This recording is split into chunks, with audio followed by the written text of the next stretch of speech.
Hello, Augies Worldwide. I'm Dave Kassler, amateur radio call sign KE0OG, here with another Commentariat. We do a Commentariat every Wednesday to take a look at the comments, recent comments on the channel, and interact with them a little bit, see what people are saying, and have a little fun while we're at it. So, let's go ahead. The first comment comes from Rocky Kata on the video about why 50 ohms. Now this is video number 340, and it is one of my most successful videos, and I'm not actually sure why. I've asked people who really know this stuff, and they go, yeah, it's a good video, but for some reason it's just like 300, actually closer to 600,000 views. Anyway, it still pops up as one of my most frequently viewed videos, even though it's quite old. So Rocky Kata says load balancing of 50 ohms gives coax the maximum frequency stability, allowing wide spectrum data and power throughout. Of course, load balancing is extremely important for reliable operation. Fiber optics and control circuitry has drastically reduced the use of coax, but it is still critical for military avionics. You know, my own aircraft has a little piece of coax in it, and it goes from the radio to the antenna, which happens to be beneath me. It goes out the bottom of the airplane, and that's my antenna. I had to deal with it once when the thing came loose, but I got it back in. One of the nice things about having a light sport aircraft is I can do my own work on it. And it's amateur built, experimental light sport aircraft. So I can do my own work on it, which that I knew how to do. Okay. So Paul Lepian says, wow, great video. I'm glad you enjoyed it. I really am. I had a lot of fun making it, and I think I know the part that really helped. I put a lot of background in it. Talked about the people who were involved in that particular one. Okay, now, managing SWR with long cable runs. It seems the letter writer is questioning what's going on. It might be worthwhile to look at the return loss of the coax pieces to get an idea about what any problems from that source. Now, I don't remember, but I don't think there was any question in the source question about multiple pieces of coax. Now, you can calculate return loss from SWR and vice versa. Okay, because SWR is defined as the standing wave ratio is the voltage of the maximum, the voltage and the minimum of the waves, and the ratio between those is the VSWR, or voltage SWR, or just SWR. Now, return loss is a percentage kind of thing. It's a number between 0 and 1 that looks at how much what is the voltage of the return wave. Okay, it's all done in voltage. And so you can calculate return loss from the SWR. Now, again, that is the combination of the coax and the antenna, and I might add, and the environment that the antenna is in. The first rule of antennas is everything affects everything. So, you know, if you want to know what the SWR is right at the antenna terminals, which actually, I mean, it's a very interesting piece of information, but it doesn't help you any, although it can help you tune the antenna maybe. I will tell you this, if an antenna is 50 ohms and you use 50 ohm coax, you'll see 50 ohms. That's the nice thing about the impedance. If the impedance matches the antenna, I'm talking 50 ohms, 0 phase angle, which is impossible. You'll never see that. Then 50 ohm coax, which you can see, and then looking at it from the radio end. That's what's important. The reason I say that's impossible is because antennas such as dipoles, at their feed point, no matter how carefully you trim them, there's going to be a phase angle. It's going to be 50 ohms is the magnitude of the phase angle, but the phase angle will be either inductive or capacitive, and it will affect the SWR. Now, if you fix up an antenna with some funny little reactive elements, you can actually get it down to 6-to-1 with the aid of those little reactive elements that are there. He says, read more. Now, inexpensive LMR cables, I think he's referring to the cheap Chinese. I once helped a ham put up what he said was LMR 400, and it was obvious to me when I got there that it was not Times Microwave LMR 400. It was a cheap Chinese ripoff. Now, as you know, the LMR 400 cable, just happened to have a piece here.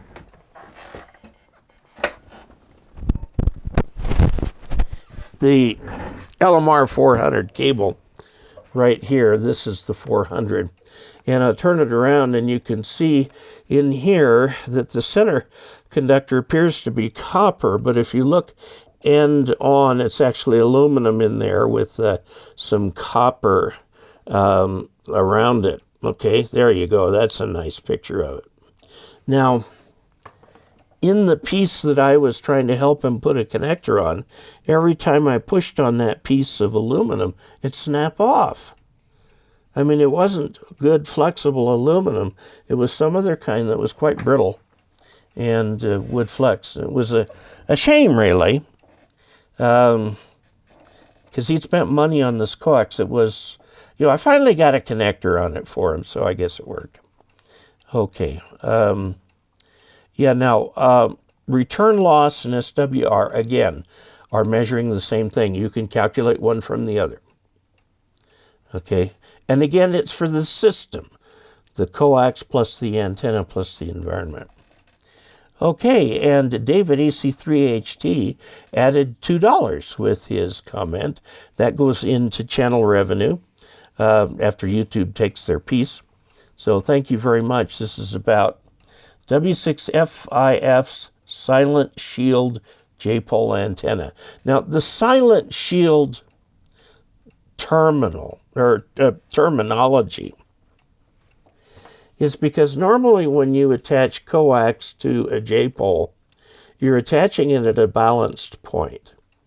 And so you either need to put a balun or a choke balun or just live with having some of the reflection come down the outside of the coax, hoping to catch it at a ground point or something.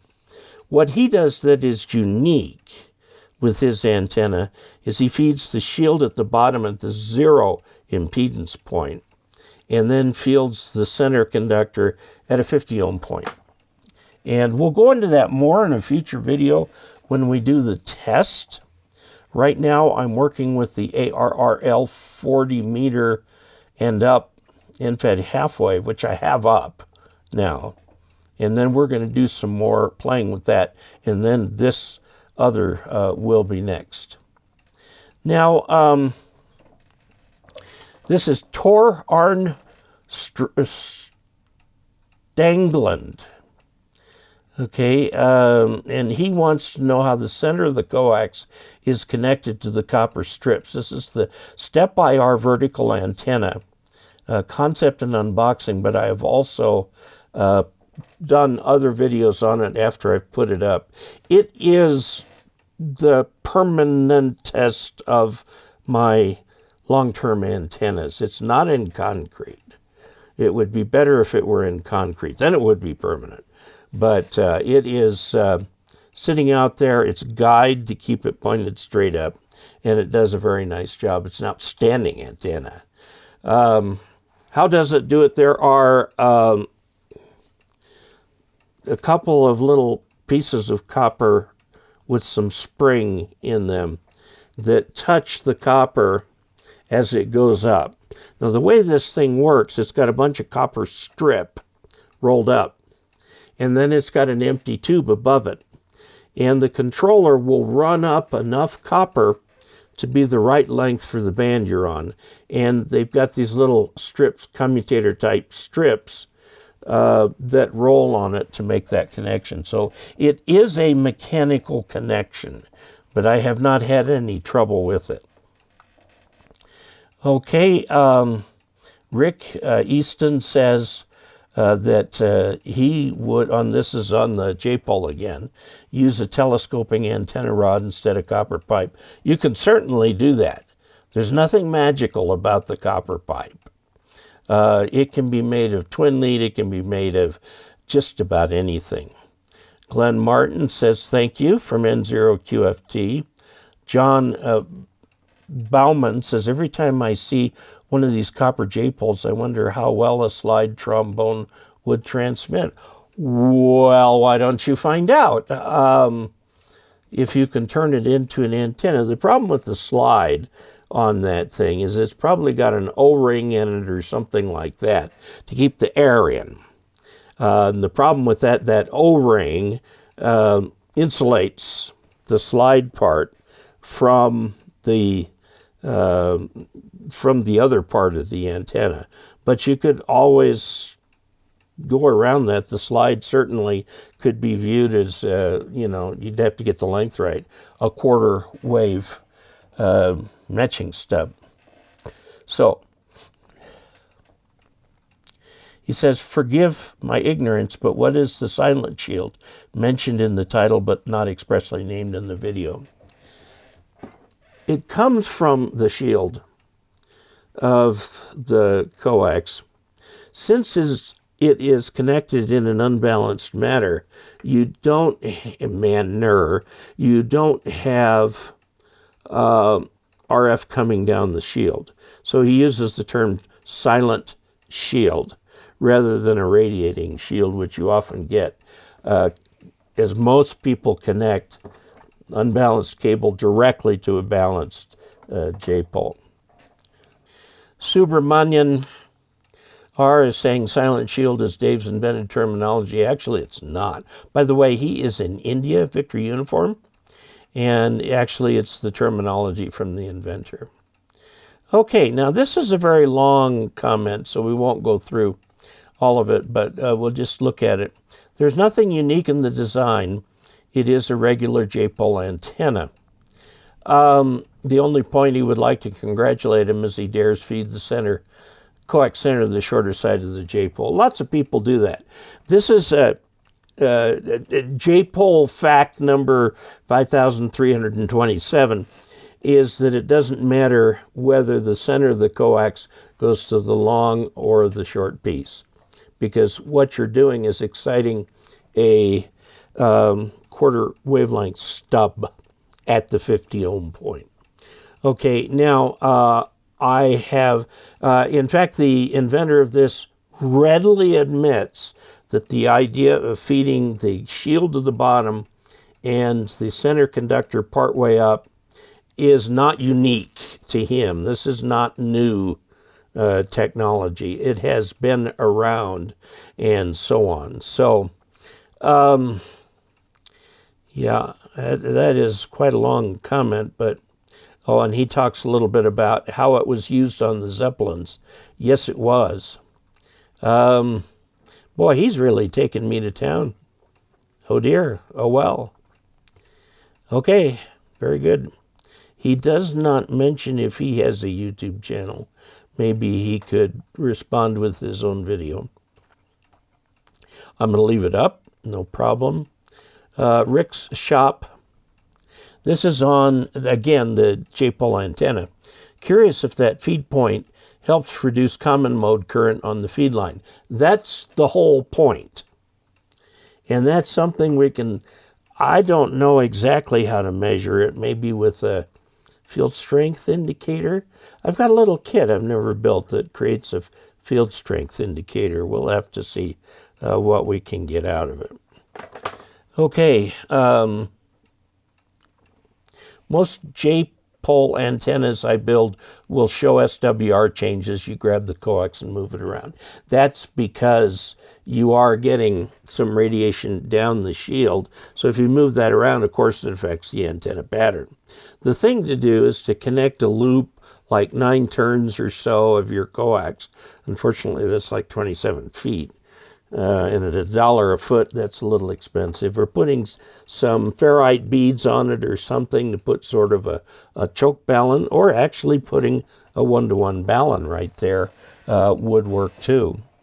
Any kind of ballon, because then if you have say a 4-to-1 ballon, it's 200 ohms output, you can find the 200 ohm point to feed on that thing, and that would work there too. So, but yes, okay. WECB 640. Not sure if that vertical whip is copper tubing. It's copper tubing, or nickel copper brake line. I think it's copper tubing. If it is the latter, it will be stronger. Yeah, this stuff is pretty soft. Nickel copper brake line is great stuff to work with. Bends a nice radius, and it will accept solder just like copper tubing. The antenna designer is a good engineer. Thanks, Dave, for sharing his design with us. Well, thank you. I'll have to look into that. I guess you'd get it in an auto parts store. The stuff you get from Home Depot is for plumbing. And where it is used most commonly in a home is to connect the refrigerator to the water supply so it can make ice. It's often connected with a coiled copper strip so it's flexible. You can move it around. I once saw somebody try and connect a radiator to the engine block with a piece of welded or soldered copper tubing, and I'm looking at that going, that engine vibrates, and it doesn't vibrate the same as the radiator. That connection is going to break real quick. So anyway, this is from Inflated Dolphin, again on the JPole. Why reinvent the wheel? There are literally thousands of JPoles on the air now with the same traditional feed point design. This is not the traditional feed point design. I even have made one myself. I get better SW readings than this one showed. Across 2 meters, and it works equally well. Again, I have not measured the SWR except briefly by holding the thing up or having my assistant to hold it up. And he's got a reply. Apparently you missed the part where he talks about balanced and unbalanced. Inflated Dolphin, apparently you missed the part where the SWR reading showed it made no difference. SWR reading is not going to show whether there is reflected power. I mean, it will impact the reading, but there's no way to separate out the effect of the various contributions to SWR. You certainly can't do it with a single SWR meter, because the SWR meter, what it is doing is measuring the ensemble characteristics from the feed point out to the tips of the antenna. Okay? So what that means is that if you've got some RFI coming down the outside of the coax on the shield, now in my setup, all the antennas come down to a lightning arrestor connected to the ground rod. So the shield is grounded. And so what comes into the shack and where it connects to the radio, that's grounded back to the ground point too. So it doesn't get it. So I'm going to say to Inflated Dolphin, I disagree with SWR readings being able to determine whether it's balanced versus unbalanced. So please excuse me for removing that one. But I'm going to leave your original one up. When he's got to read more. Oh, yeah, okay. Nope, let's cancel that. Okay. he's concerned about people reinventing the wheel.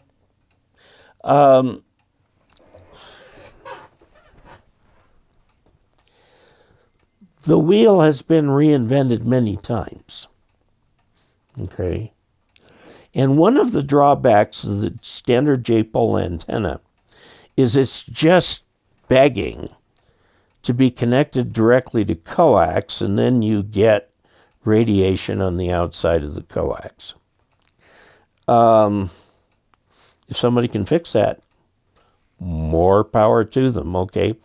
There is nothing on Earth that cannot be improved. I see sitting behind me a stool. Have people worked on improving stools? Oh gosh, forever. Okay? If somebody invents a better mousetrap, the world will beat a path to his or her door. Nobody has. I've seen all kinds of exotic mousetraps, and none of them work better than the old whack type mousetrap. Unfortunately, the old whack type mousetraps are very hard to set without snapping down on your fingers. Also, I usually use peanut butter, a little peanut butter on the point, and I have seen that peanut butter eaten without tripping the trap. So I had another mouse trap that would, as a mouse would go through it, a little sensor would flip and throw the mouse into the rest of the box where he couldn't get out. And I've had that thing catch as many as, 8 or 10 mice, but I've somehow long lost track of it. I don't know where it is. And I've not seen another one. But anyway, yes. So Dwayne KE04VNX said this is a good antenna. He likes it. John Pokriva, back to my Y50 ohms, says, "Hi Dave, what a great video, important note. It is 7.3, not 73. The Phillips Code, which is where 7.3 comes from, was originally created for telegraphy. So if somebody said best wishes, you'd send a 7 and then you'd send a 3, and the operator at the other end would convert that back to best wishes. It's called the Phillips Code. And the Phillips Code goes way up. 88 in the Phillips Code meant love and kisses. Unfortunately, some right-wingers in the United States have kind of co-opted that number because 88 is Hitler's birthday.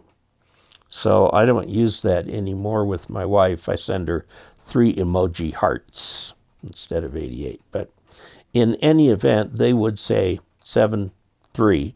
But that's code. You send one letter at a time. So you would not say Dave in code. You'd say D-A-V-E.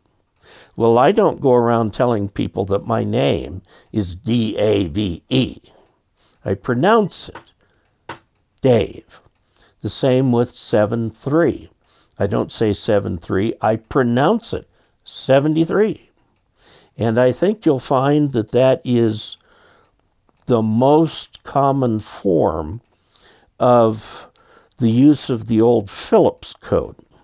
Now, the old Phillips Code, you can still find it, has got lots and lots and lots of abbreviations. I mean, if they got high as 88, they actually went much higher. They would take very common phrases, and, so they charge for 2 words, best wishes, 2 words, okay, and they would, then all they'd have to send is 2 numbers, and they get the revenue for 2 words. So it was a very good way that they did things back then. So if you want to say 7.3, sure, go ahead. I mean, there's nothing wrong with that. But I'm going to stick with 73 because I feel that instead of spelling everything out like I do in Morse, I'm actually pronouncing words. And when I see a 7 followed by a 3, it's 73. So if you saw it on a check, somebody wrote you a check for $73, you'd see 73.00. And you wouldn't say 73 to the bank teller. You'd say $73. So anyway, I take a different point of view. I'm not going to tell you which method might be considered best practice because it's not important enough for a best practice, but I do say 73. But you can say 73. We'll get on the air and you can do that. Okay, John Henry. Nobody seems to have done a video on what ratio of balun to use and how to determine that. I finally found a site that explained what a balun is, but what types there are, current and voltage, and why you need one. But it still did not explain what ratio of balun to use in what situation. That's actually relatively easy to do. So let me make a note that I owe you guys a video that talks about baluns. Now, I know I have done balun videos before, so you might check those out.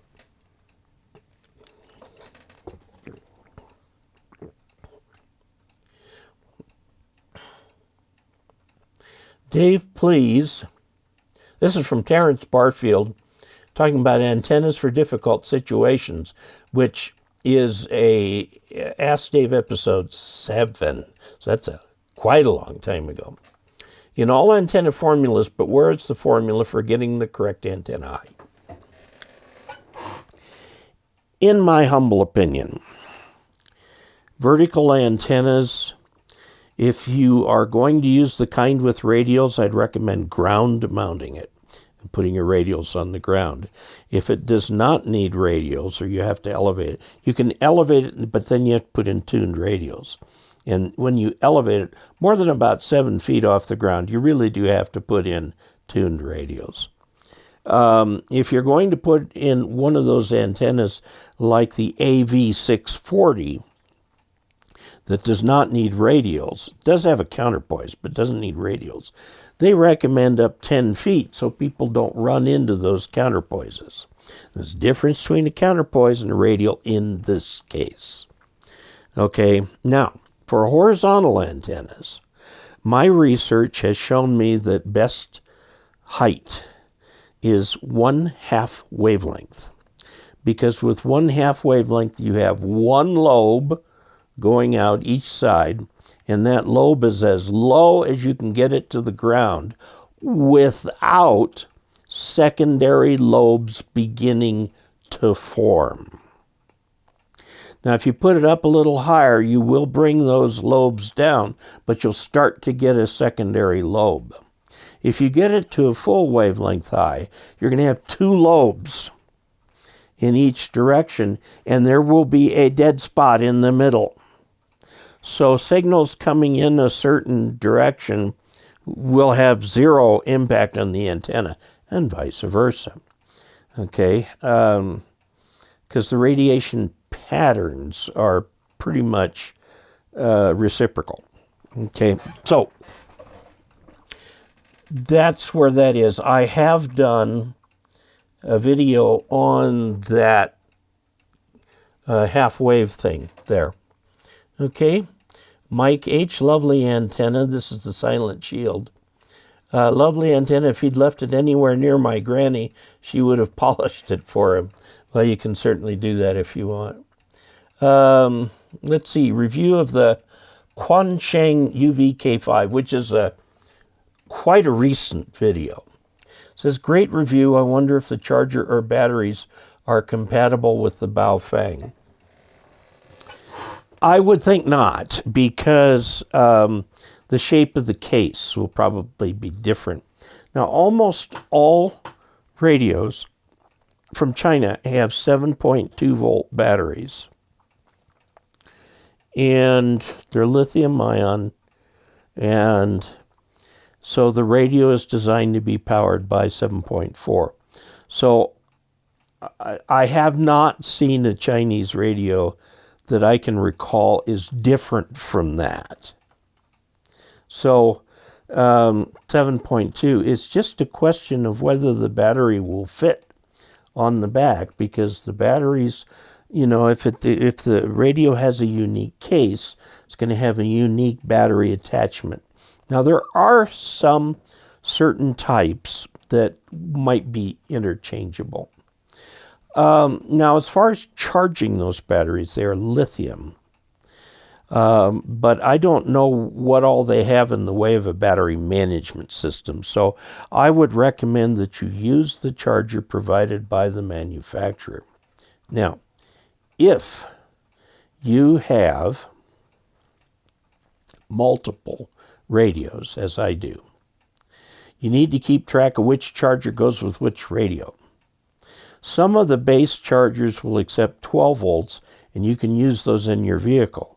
Some of those base chargers use 10 volts, and you must use the correct wall wart with them, because otherwise you'll burn it up. You put 12 volts in there, you might have a fire on your hands.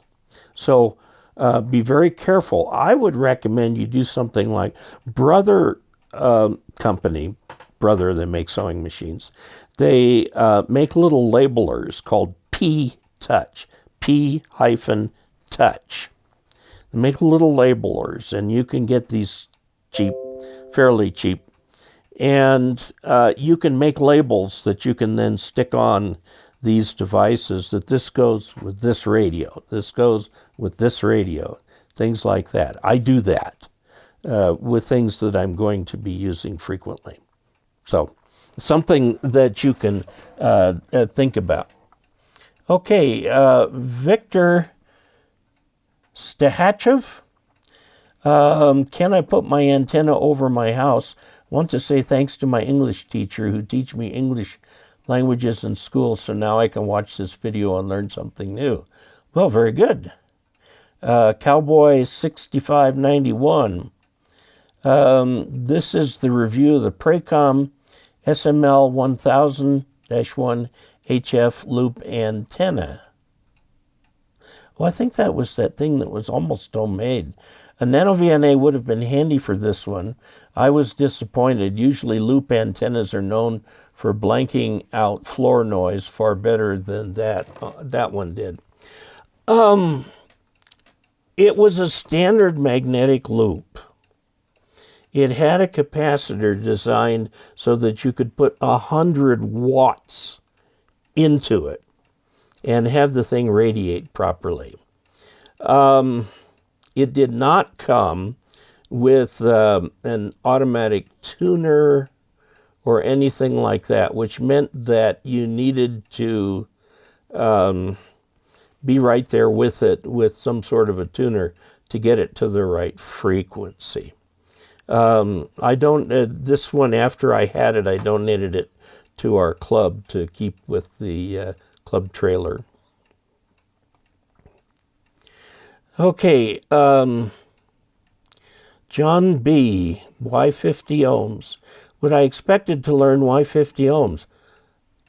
I'm going to say that's what I talked about.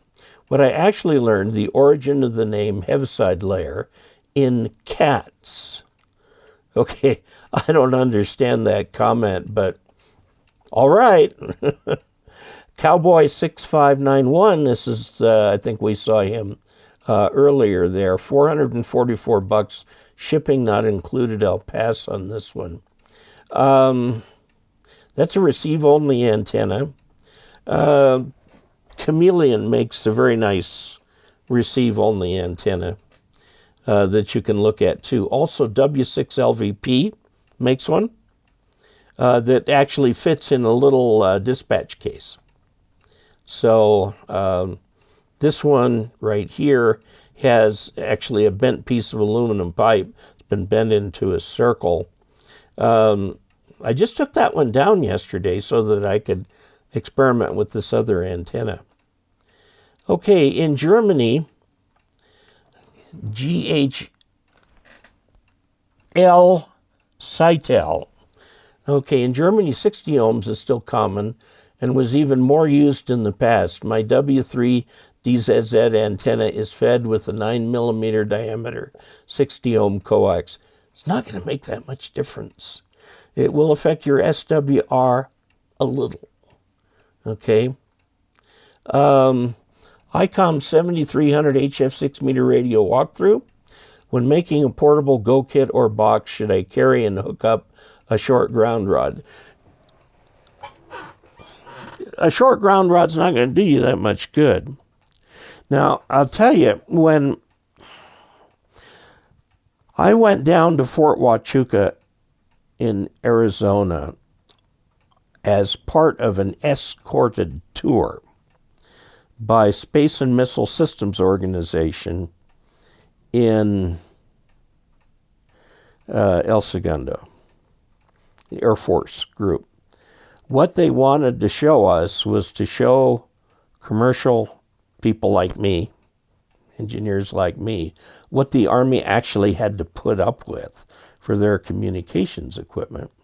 And one thing that really struck me was that they would put down ground rods. They'd bring in their portable satellite gear and they'd put a full 8-foot ground rod down. But then when they left, finished their exercise and went back to base, they had an old style tow truck that just lifted up under the front. An old style tow truck would come out, wrap something around that ground rod and yank it out of the ground and take it with them.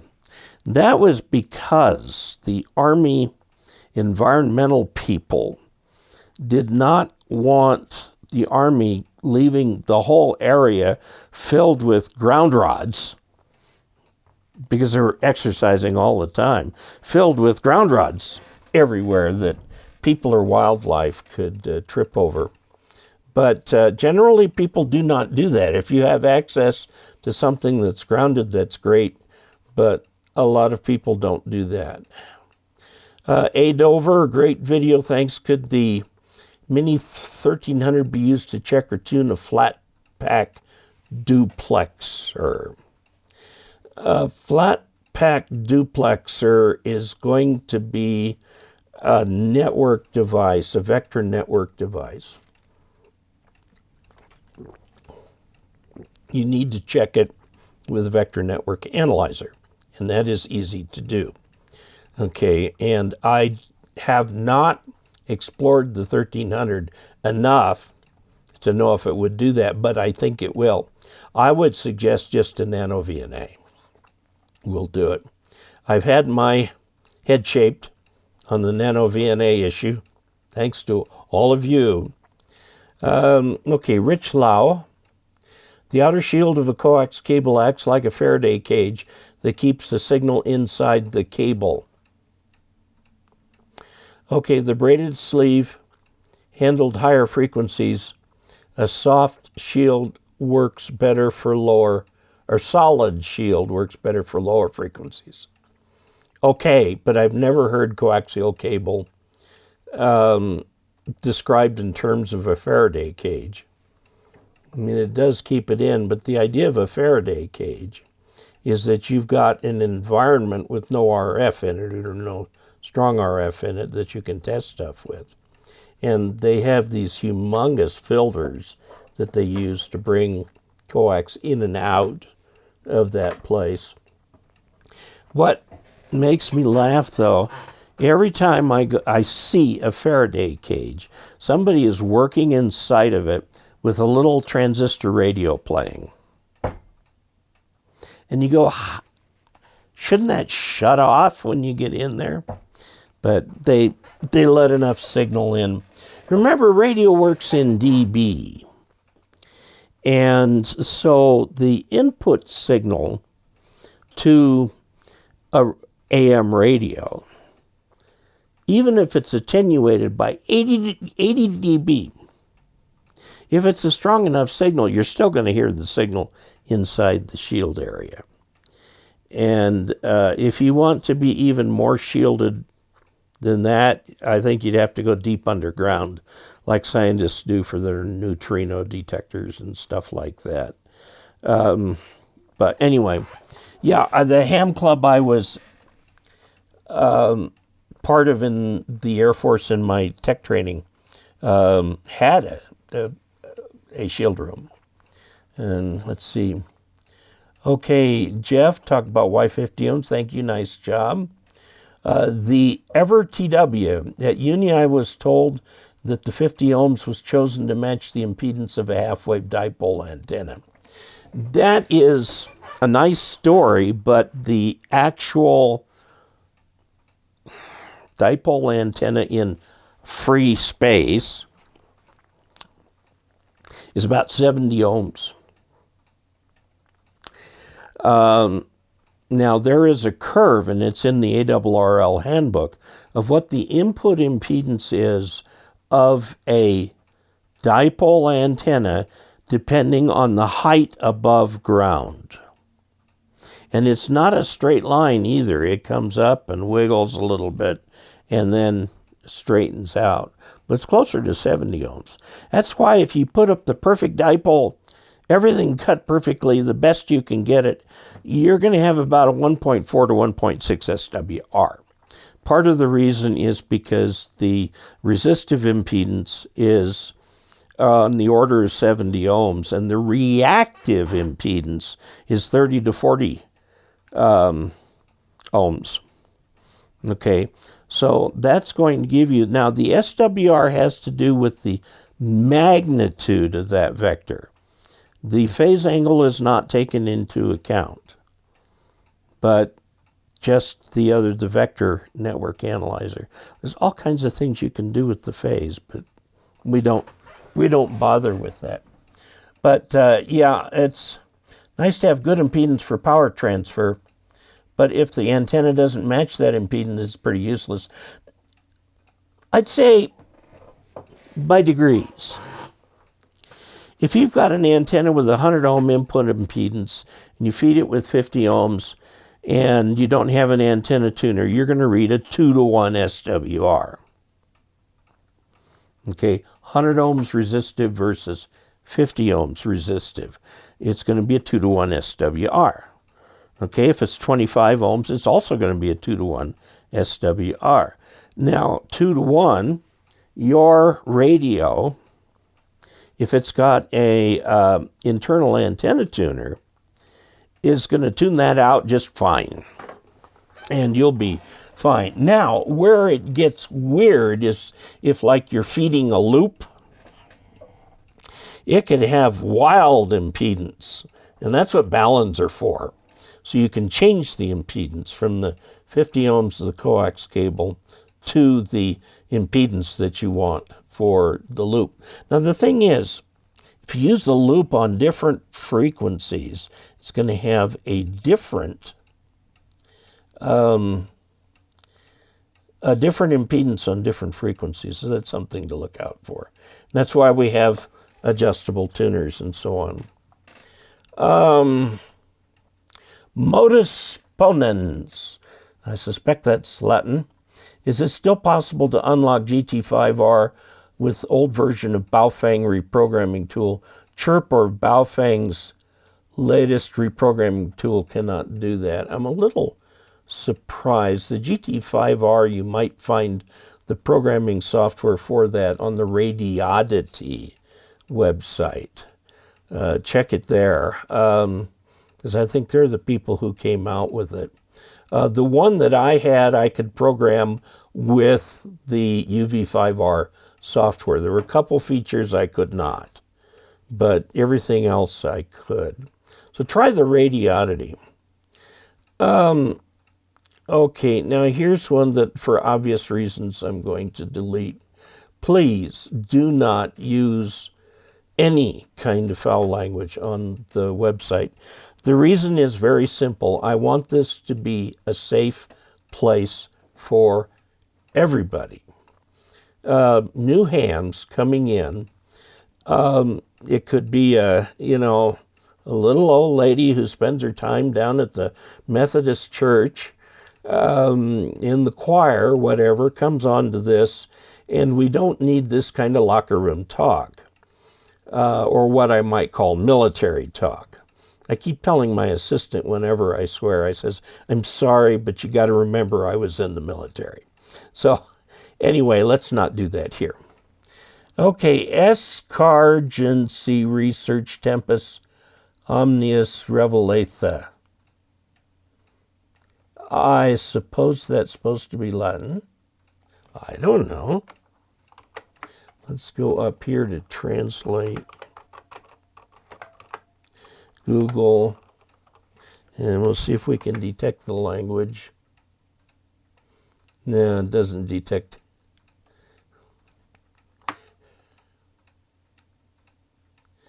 Escargency, maybe emergency research time reveals all. This is what it showed there. That doesn't make any sense to me. Sorry. Okay, let's get this back where we had it before. Here we go. Okay, Bobby Wade on ampacity in ham radio says, great video. I'm glad you enjoyed it. Flatlander, the park is actually pronounced Shabna State Park. If you say Shabona, they'll think you're from Chicago. Okay. I lived for several years in a Colorado town called Louisville. Louisville. Louisville. And you could tell the people from out of town because they said Louisville. Well, it's Louisville. There's another town up here. If you look at it on the map, it says Buena Vista. Spanish for good view. Okay? But the people up there resolutely refuse to say that. They say Buena Vista. Buena Vista. Okay, and there's a town up in Wyoming that, for all the world, is Dubois in French. But the residents there put the emphasis on the first syllable, Dubois. Dubois. So I guess there are a lot of towns around the world. We have one south of here called Ouray, O-U-R-A-Y, pronounced Ur-A. Ouray. Okay. And there's another town called that in Utah, and there they pronounce it Ouray. So go figure, you know. That's the thing about English. Spelling and pronunciation sometimes have nothing to do with each other. So, Mike, thank you for the update on that. I appreciate it. I didn't actually talk with K9EGS in putting the video down. We just exchanged emails. So I took a hard time. Okay, Donald Smith. Most of the time when the trace comes up, it is not from the sucker, but from too much heat. The board below the trace gets burned. Have used solder suckers for years with not much of the traces coming off the board. I also used a plunger type desoldering tool, and this is for the soldering and desoldering video that I did a while back. Now, I learned a lot in doing that. The problem that I had was a mistaken idea that if you took copper braid and heated it over the joint, the solder would run into the copper braid. That is not true unless there is in the copper braid some powdered rosin, like the kind that's used in rosin core solder. So I actually got it from Radio Shack, but you can get this down at Home Depot. A little tin of electrical rosin. Not acid core, but electrical, which is the rosin. A little tiny tin will last you a lifetime. That's all you get, the smallest one you can get. What I found is that if I took a toothpick and picked up just a little tiny bit of rosin flux, and kind of coated the copper tape with that. I'd put the soldering gun down it, and it would immediately soak up all the solder. The thing that was missing was the flux was not there. I have also found that in soldering coax cables, again, a teeny bit on the end of a toothpick can help you solder the braid to a solder type connector. It helps enormously to get in there and get the thing out. Now, if you use too much solder, it can end up being a problem for the board, but you can get the excess off with rubbing alcohol. Okay, so yes. Now, I also have a tool up here. It's a suction type thing, but it's electric. It has a heated tip. You put the tip down on it, it heats the solder, you hit the trigger, and all the solder is sucked up in there. Okay. Opie's Home Shop, why do you keep saying Oh Shang? There's no NG in Oh Shang. The reason I say that is because back when they were first importing into the United States, there was a frequently asked question on their website, and one of them was how to pronounce that. And it's Oh Shing, is what they said. And I had a guy who knew Chinese who said basically the same thing you're saying. There's no NG in Oh Shing. But he said when he looked at the Chinese characters that were translated as Oh Shing, it really is Oh Shing. Okay, so Wuxun is a